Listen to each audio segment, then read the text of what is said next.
It was an intense game for the Memphis Grizzlies, a hard-fought victory over the Houston Rockets, and it probably shouldn't have been that close. But of course, the story of the game beyond the win was the return of Ja Morant to the Grizzlies lineup in a unique, unorthodox way that got a little bit of traction before the game even began. I'm going to talk about the decision to have Ja Morant come in the game as a reserve and how it all played out against the Houston Rockets next here on Locked On Grizzlies.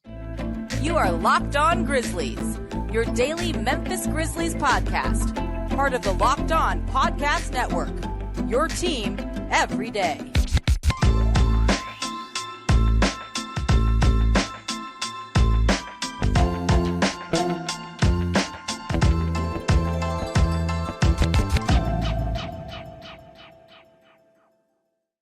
Welcome to the Locked On Grizzlies podcast, a Thursday edition of the Locked On Grizzlies podcast. I am your host for this episode, Joe Mullinax, to Michael Cole, my co-host. Busy, of course, covering Ja Morant's return for the Commercial Appeal as the Grizzlies beat writer there in Memphis. So I'm taking this one on my own, talking to you about Grizzlies Rockets and, of course, the return of Ja Morant. We are proud members here at Locked On Grizzlies of the Locked On Podcast Network, your team each and every day. We are free and available wherever you get your podcasts. You can also check us out over on YouTube. Rate, review, subscribe, like, comment, however you get your NBA content, however you start your day in terms of the Memphis Grizzlies. Hopefully you make Locked On Grizzlies a part of it each and every day that we are available. I am Joe Mullinax. I'm a Grizzlies columnist for Bluff City Media. Make sure you are joining Bluff City Media right now, bluffcitymedia.co/join. You can use the promo code Mullinax to get 10% off an annual subscription. Plus, you get a 10-day free trial to check out the site, not just work by me and others that make up Grizzly Bear Blues, or what once was Grizzly Bear Blues, like Parker Fleming, Sean Coleman, and others. But you also get work from the Memphis Tigers writers, great Memphis Tigers Discord chats about transfer portal, 901 FC soccer, all sorts of great things. So make sure you're checking out bluffcitymedia.co/join today. Again, promo code Mullinax, 10% off. You can check out my latest piece on David Roddy and lots of other great content as well over at Bluff City Media. The Memphis Grizzlies won a basketball game last night, and that's important, of course, as Memphis tries to hold on to the 2 seed for dear life. We'll talk about at the end of the show why I feel that is so significant. But obviously, the main story of last night, was the performance art that was Ja Morant. And I say performance art because there were a lot of things going on that, I'll wait till I have DeMichael back so he can give me firsthand accounts as to how he felt about things. A lot of awareness of what the perception of Ja Morant was going to be in his first game returning. And I think that's important to point out that that's okay. That's not necessarily meant as a judgment on my part, because when you have what Ja Morant has to lose, and he said that in the Jalen Rose interview on ESPN, when you have what Ja Morant has to lose, those perceptions, making that push for a redemption arc and a redemption story, that's extremely vital. So, the hoodie that T. Morant, Ja's father, was wearing, all that sort of stuff that was going along with that's a topic for another episode. Like I said, I want to make sure I have DeMichael with me to talk about that. But what I am comfortable talking about with you, dear listener, dear viewer, is the decision to have Ja Morant come off the bench. Now, I want to begin by saying that if it is Ja Morant's decision, and multiple reports or accounts have made it sound like it was indeed Ja Morant's decision, it was his idea, and if it has to do with his desire to improve his mental health, his continued pursuit and process, going through his counseling that he started in Florida, he hasn't said it directly, but he's alluded to a couple of times, that is ongoing.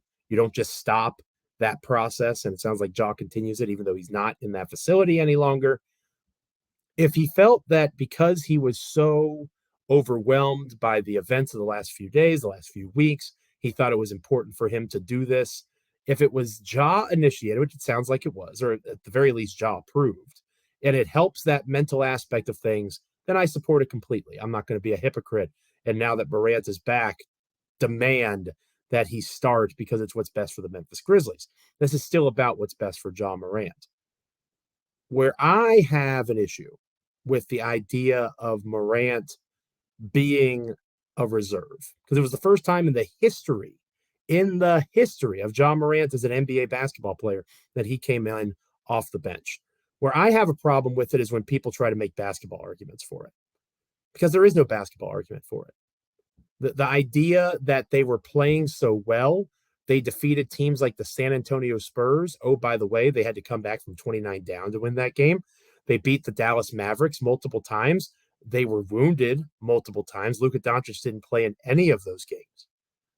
The wins that the Grizzlies have gotten have been lighter victories. And again, that's not a knock on the Grizzlies. Their end of season schedule was always lighter. We've talked about that here on Locked On Grizzlies numerous times. They're taking advantage of it. Good for them. They get to play the Houston Rockets again on Friday. Good for them. That helps the Memphis Grizzlies get into that 2 seed, which again, I think is pretty important. Hopefully hold on to it, maintain it. But to say that they were doing so well, that you're doing it to help Tyus Jones, I've talked about my perspective on this numerous times. Ja Morant just signed a max contract agreement, right? $191 million over the next 5 years. Tyus Jones has a deal that expires next season that will be for $14 million next season. They believe it's around $16 million this season that we're currently in. Ja Morant is your franchise player, your all-NBA guy that if it weren't for the events of the last several weeks and months would almost certainly be all-NBA again. Now it's very much in question. But he is one of the best 12 to 15 players on the planet when he is there. So to make any argument in any way, shape, or form, oh, it's iso ball Ja, he stops the ball, he doesn't allow for Bane and Jaren to get cooking. He needs to learn how to do those things. I'm not disagreeing with that basketball opinion that that's not important. But it sure as hell is not more important than playing Ja Morant as your main lead guard. That matters more. Now, again, this was the first game. Again, this was Ja. Again, it sounds like it was initiated by him. Cool. If it's for his mental, if it allows for him to get more comfortable, get back into the swing of things, I will never judge Ja Morant for that. He has to do what's best for him. And if the Grizzlies agree, cool. My issue is with people on Twitter, on blogs, other places that tried to make it rational from a basketball point of view. It's not rational. It's not. Tyus Jones is not Ja Morant. Tyus Jones is not an MVP caliber player, a most improved player, a rookie of the year, multiple-time all-star starter. Oh, but Joe, it matters who closes the game, not who starts. Sure. But usually your starters are the ones that finish the game, usually. And usually you're not paying guys $191 million over 5 years and potentially more to be your reserve sixth man, usually. So this was more, this rant here today was more about trying to explain it away from a basketball point of view. Because guess what happened? And we'll talk more about the Rockets game here in a moment. But guess what happened? Tyus Jones did not have his best game against the Houston Rockets. The starters for the Memphis Grizzlies got outplayed terribly in this game. Terribly. It was unbelievable how much the Rockets were scoring on these guys. Kenyon Martin Jr., Sengun, Jalen Green. They looked like the big three of LeBron, Bosh, and Wade in terms of how they were scoring the basketball as starters. Xavier Tillman, probably his worst performance since he's been a starter. Tyus Jones, a cooler night. Jaren Jackson Jr. and Desmond Bane held up their end of the bargain, but the Memphis Grizzlies scored 42 points on their bench. 42 points. The Houston Rockets scored 7. You know who was leading that bench charge in this game? Ja Morant. You know who helped win the basketball game for the Memphis Grizzlies? Ja Morant. Hopefully, once he is mentally, emotionally prepared to do so, he returns to the starting lineup, and this is all a moot point. But I wanted to use this wonderful platform that I have, that DeMichael has when he's with me, to explain mentally all that Morant has been through. Cool. Let him come back as he sees fit. Don't excuse it for basketball reasons, because there is no good reason that Ja Morant should ever be a reserve, ever. Doesn't matter how he starts, how he finishes. The starting point is significant, because usually those are the guys that finish anyway. And usually those are the guys that play with your best players most consistently. That is the point. We're going to talk more about Grizzlies Rockets next here on Locked On Grizzlies. But first, this episode of Locked On Grizzlies is brought to you by Ultimate Pro Basketball GM. I don't know if you've had a chance to check this game out yet or not, but it's highly addictive, highly enjoyable. Have you ever dreamed of becoming an NBA GM and managing your basketball franchise? Well, your dream can come true, and this game is most certainly for you. You can manage each and every aspect of your team, play through the season, and lead your team to glory. You're responsible for everything from hiring the right coaches and assistants, managing free agency, the draft process, trading picks, trading players, training players, all this in a challenging and realistic game world. Ultimate Pro Basketball GM is completely free, playable offline, play on the go as you want and when you want to. Locked On Grizzlies listeners get a 100% free boost to their franchise when using the promo code Locked On in the game store. So make sure to check it out. To download the game, just visit probasketballgm.com, scan the code, or look it up on the app stores. That's probasketballgm.com. Ultimate Basketball GM. Start your dynasty today. Grizzlies Rockets. Kudos to Ja Morant for how he played. Shouting out Jaren Jackson Jr. and more. Coming up next. Stay with us. Welcome back to Locked On Grizzlies. I am your host for this episode, this Thursday edition of the podcast, Joe Mullinax, Grizzlies columnist for Bluff City Media. Also do some writing over at SB Nation and Fansided. Flying solo this time around, my wonderful co-host, Michael Cole, busy writing about Ja Morant's return and all that has come from it. So we'll have DeMichael back the next time we're on these Locked On radio podcasts, however you want to say it, waves. And we'll talk more about that later on in the show. In the first segment, I talked about the decision to have Ja Morant be a reserve. Again, from a basketball standpoint, it makes absolutely no sense to me. From a personal standpoint, from a mental standpoint, cool, do what you need to do to get back right. And Morant at times looked very right against the Houston Rockets. As I mentioned earlier, he was the leader of that reserve group, that bench unit that helped get the Grizzlies this victory. He and Luke Kennard combined for a really strong showing offensively. 17 points for Morant. As I mentioned a moment ago, you had Luke Kennard getting a really good shooting night in terms of getting 13 points, 3 for 5 from beyond the arc. 60% from three, I'd say that's a reason to keep playing a guy. Plus 4 rebounds, really kind of finding his footing as a pretty important reserve piece for these Grizzlies. And you saw one of the positives of the Morant absence, and there's not very many silver linings in these dark clouds, but something that really shined through in this game, to the credit of Morant in terms of to sit out of this one, right? If it was his call, I think that you got to continue to see what the Grizzlies need to have if they are going to be in a position to compete for a championship. They need to have Jaren Jackson Jr. being capable of scoring 37-some points in games where Ja Morant plays. That matters immensely, because with that type of weapon in Jaren Jackson Jr., you now have a legitimate 1B to Ja Morant's 1A.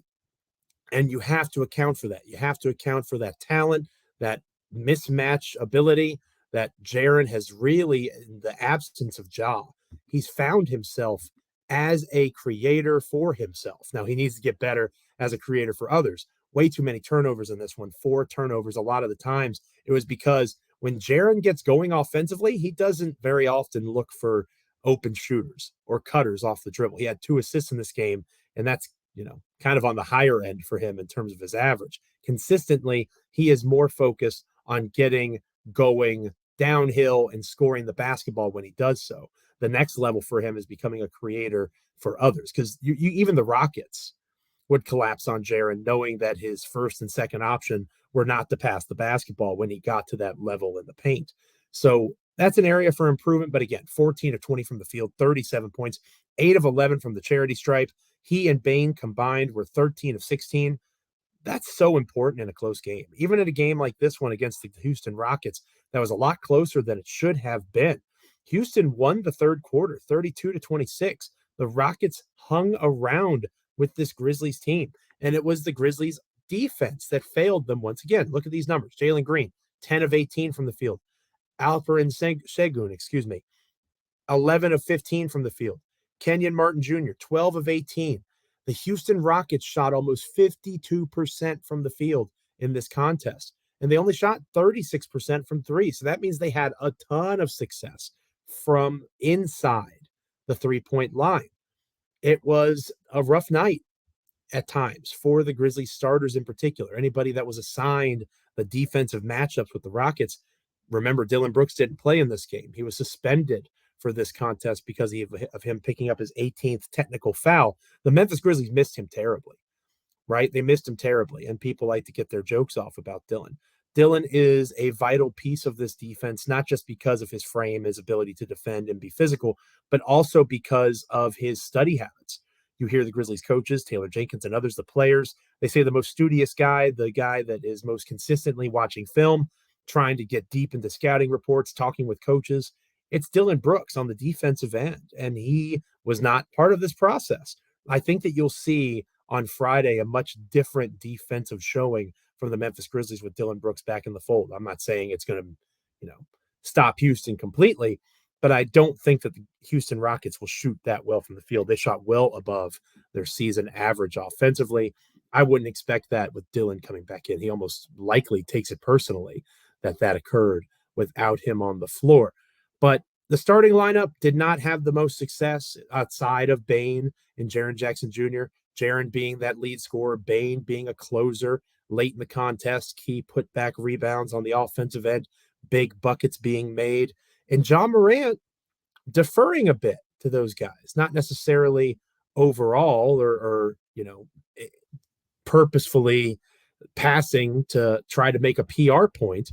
He did a really good job of balancing his offense. Jaren Jackson Jr. was the leading shot getter in this game. He played 35 minutes. Ja played 24 minutes, and he got 13 shots. Bane played 35 minutes. He got 13 shots. So if Ja had played a full allotment of time, he probably would have been closer to Jaren's shot attempts than he was to Bane's.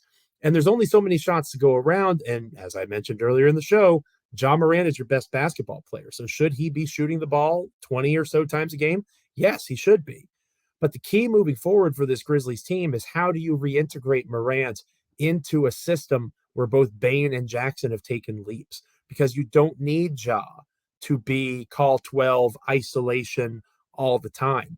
You can run sets and you can develop scheme that puts Jaren Jackson Jr. and Ja Morant in the pick and roll and really forces defenses to make some tough decisions. That's something that we haven't seen consistently from Ja and Jaren for a variety of reasons. Context matters here. You have injuries. You have other pieces of this puzzle that have made life difficult for the Grizzlies trying to get Ja and Jaren's offensive chemistry fully together. Once they figure that out, the Memphis Grizzlies are most certainly a championship contender. And they're pursuing that. There were flashes of that in this game, an alley-oop to Jaren, a little more pick and roll between those two guys. That is going to carry a lot of weight down the road, and hopefully we continue to see reps of that as the season concludes here. The Memphis Grizzlies have clinched the Southwest Division now. We'll talk more about that here at the final part of our show, and they can rest easy knowing they're going to be in the playoffs. They're continuing to pursue that number 2 seed. They almost certainly shouldn't rest until that is decided. But at the same time, now they can kind of look ahead. And how do we prepare for a playoff run that may not have Steven Adams, right? He got a stem cell injection in his knee. It's very possible he won't be ready.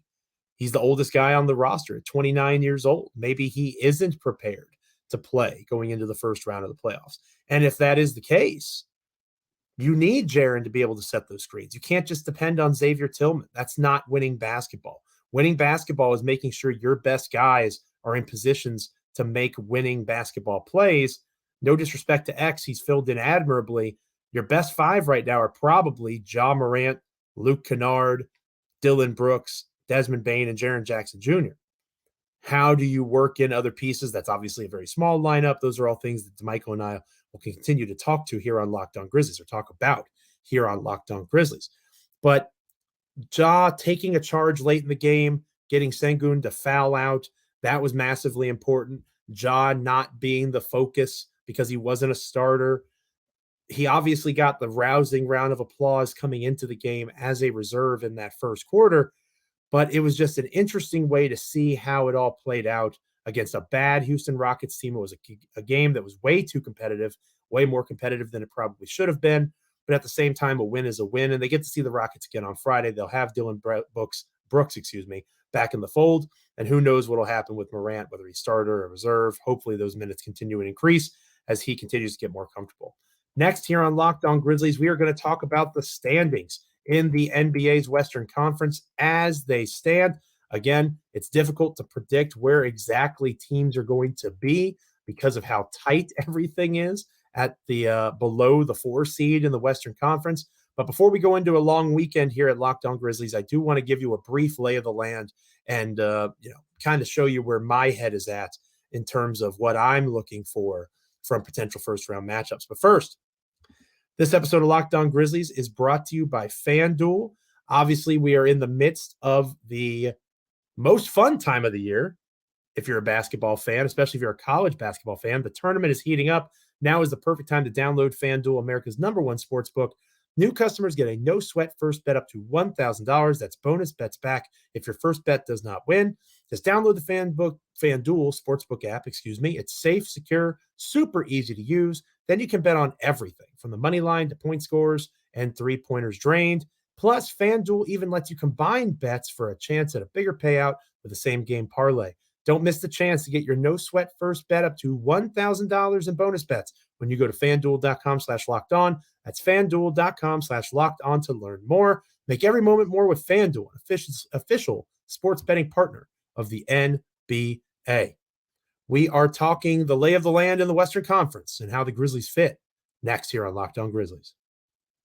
Welcome back to Locked On Grizzlies. I am your host, Joe Mullinax, flying solo on this episode. I'm a Grizzlies columnist for Bluff City Media. Again, bluffcitymedia.co/join. Use the promo code Mullinax, 10% off an annual subscription, plus a 10-day free trial. You get great Memphis Grizzlies coverage, plus the Memphis Tigers, plus 901 FC.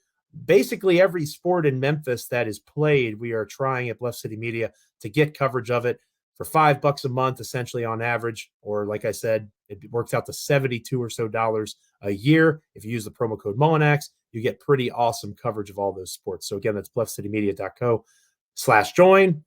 By all means, come and tag along with us over at Bluff City Media.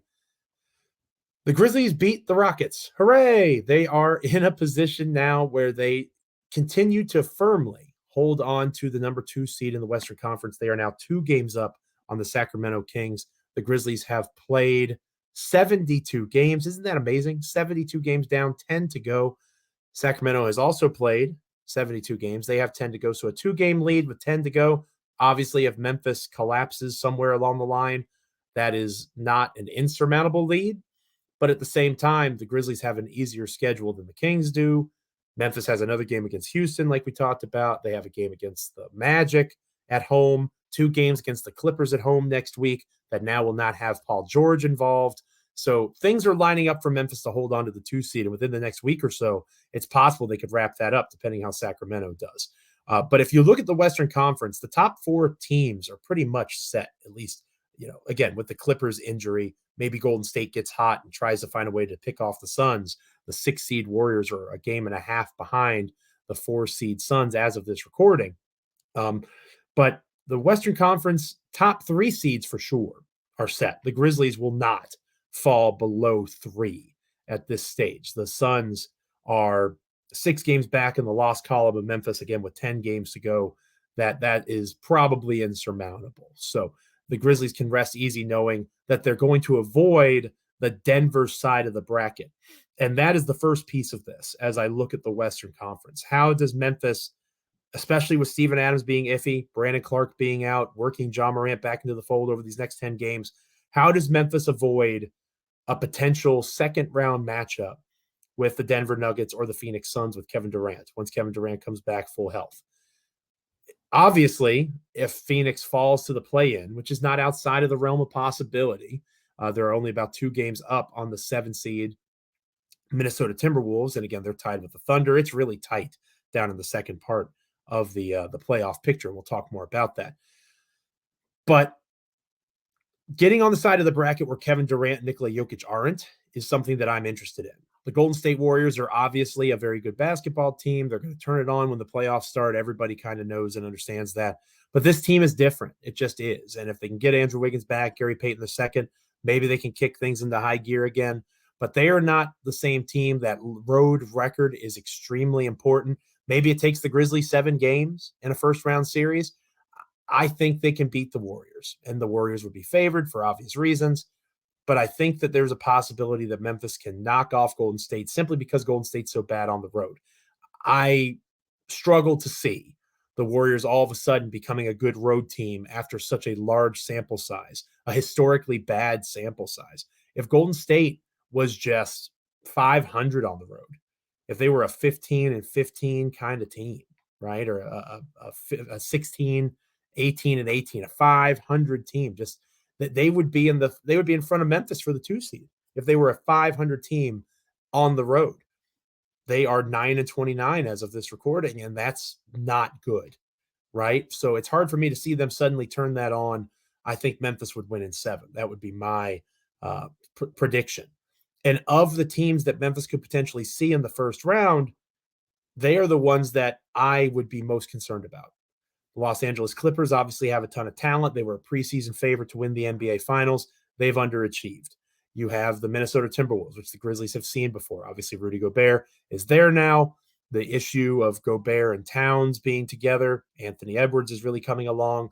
That will be a difficult series. But again, compared to playing against Jokic or Durant, 2 Hall of Famers, I am good.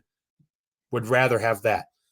Shai Gilgeous-Alexander of the Oklahoma City Thunder, he is having a great season. The Thunder are overachieving, a 500 basketball team in the mix in the play-in. Again, if they were to win a play-in game and they are the 7 seed to Memphis's 2, the Grizzlies should be favored.